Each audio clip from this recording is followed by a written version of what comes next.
This particular recipe is going to call for minced onion, and there are lots of ways to mince an onion, but when I say minced onion, let me show you what I'm talking about. First of all, you'll get your favorite Vandalia onion and make sure that it's going to meet your need. For this particular recipe, as it shows on the recipe, we only need about 1/3 of an onion, so that's why I've already cut it into 1/3. And I've already taken off the outside so you understand that we don't need that, so we just discarded that.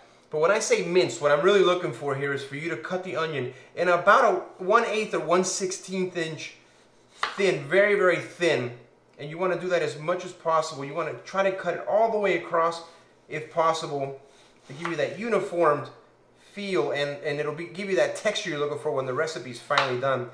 If you cut it much thicker than this, it's going to increase the amount of time you need for your recipe, and it's also going to overpower your recipe with an onion flavor. So once you've cut this entire 1/3 of the onion up for this particular recipe, then at that point what I'd like for you to do is stack them all up and really chop them up in little pieces, no more than a 1/8 of an inch by 1/8 of an inch.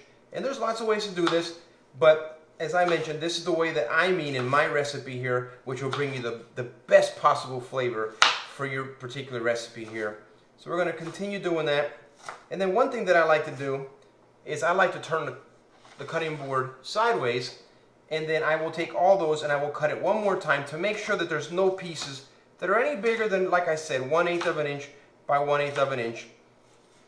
And make sure you do your quality check here, because as I said, leaving a large onion in here will overpower your recipe, and that's not what we want here. So make sure you take your time, take a look at it, and go through it. Once you've got them all caught up, then at that point you can transfer them over to your bowl. And look, there's a big one, so I'm going to cut it up. Transfer it over to your bowl, and we are ready with what I refer to as minced onions.